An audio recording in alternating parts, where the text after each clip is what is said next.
Yıl 980.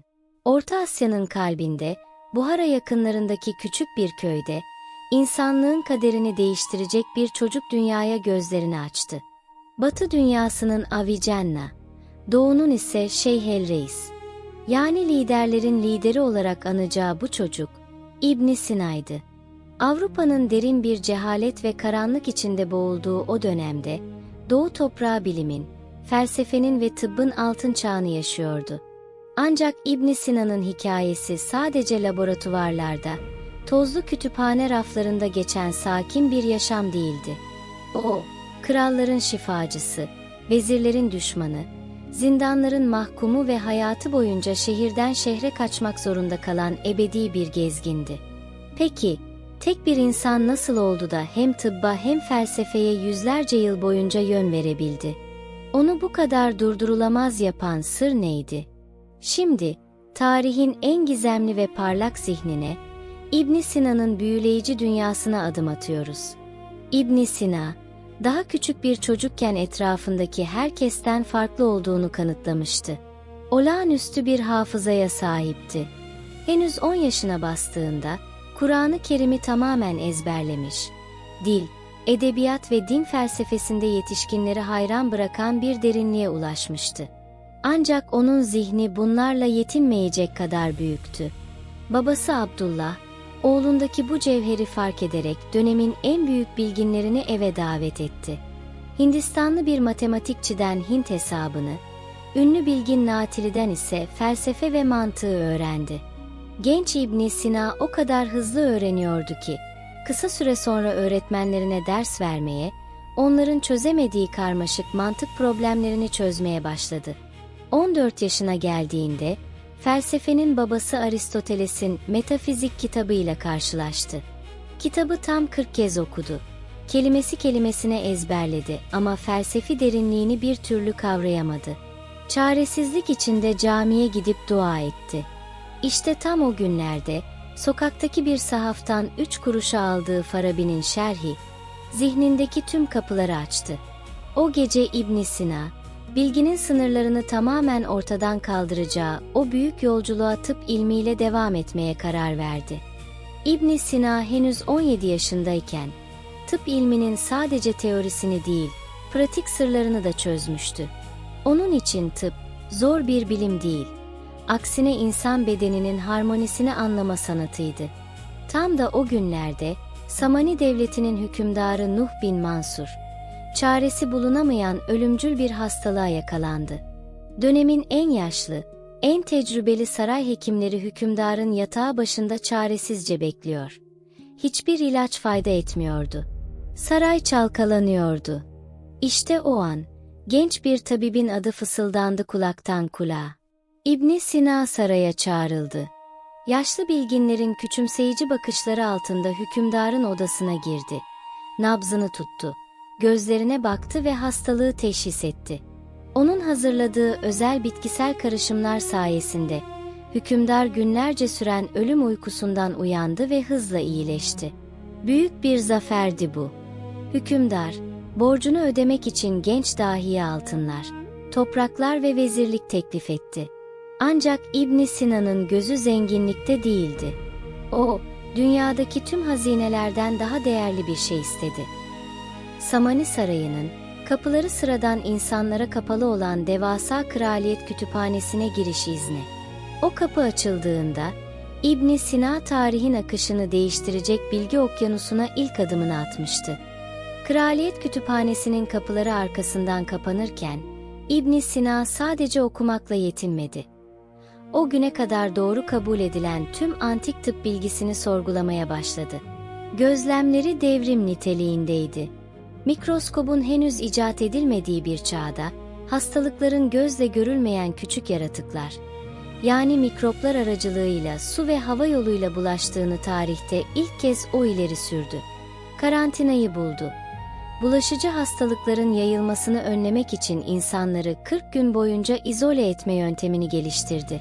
Ameliyatlarda hastaların acı duymasını engellemek için afyon ve adam otu gibi bitkilerden ilk sistemli anestezik ilaçları üretti.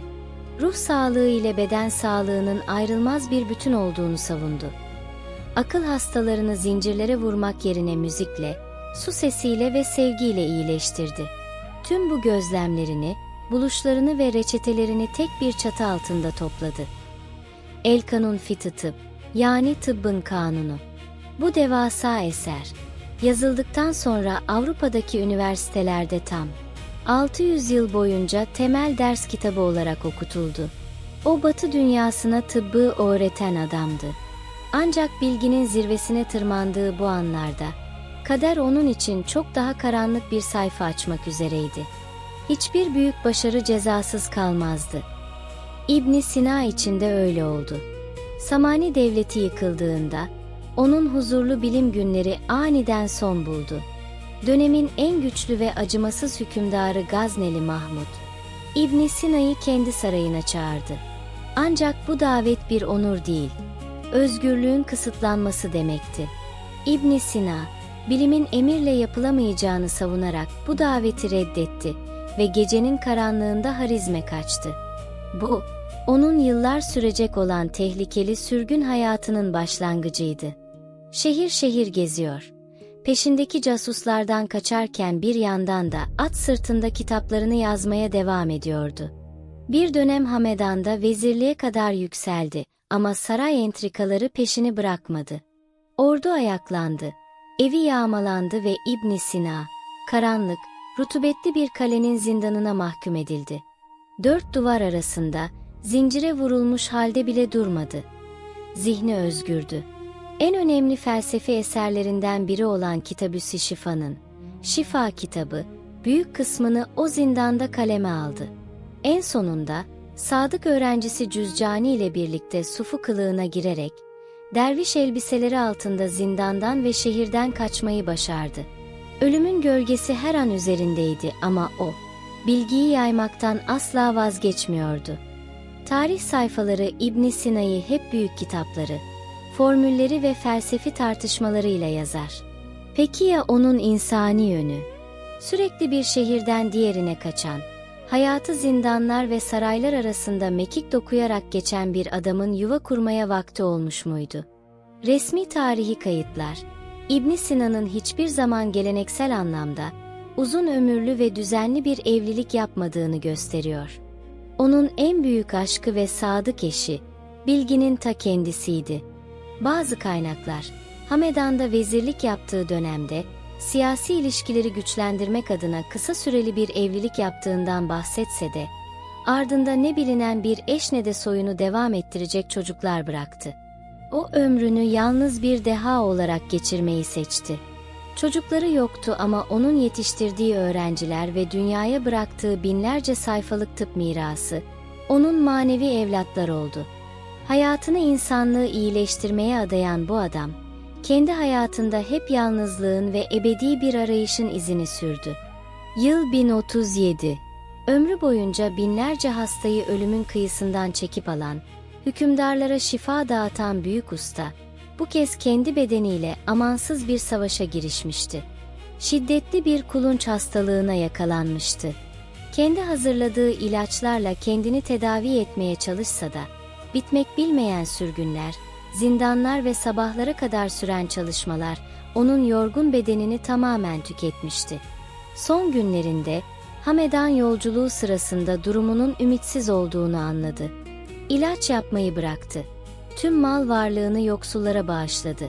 Kölelerini azat etti ve son nefesini verene kadar Kur'an dinlemek istedi. 57 yaşında bu dünyaya gözlerini yumduğunda, arkasında tıp, felsefe, astronomi ve matematik alanında 200'den fazla eser bırakmıştı. Batı dünyası ona yüzlerce yıl boyunca tıbbın hükümdarı olarak biat etti. Bugün bile modern hastanelerin koridorlarında, eczacılık laboratuvarlarında onun koyduğu kuralların ayak izleri var. İbn Sina, karanlık bir çağı tek başına aydınlatan, insanlığın ortak hafızasına kazınmış ölümsüz bir tarihin mimarıydı. Ve onun yaktığı bu bilim meşalesi, yüzyıllar geçse de asla sönmeyecek. Tarihin yönünü değiştiren diğer isimlerin zamansız hikayelerini kaçırmamak için kanala abone olmayı ve videoyu beğenmeyi unutmayın. Bir sonraki biyografide görüşmek üzere.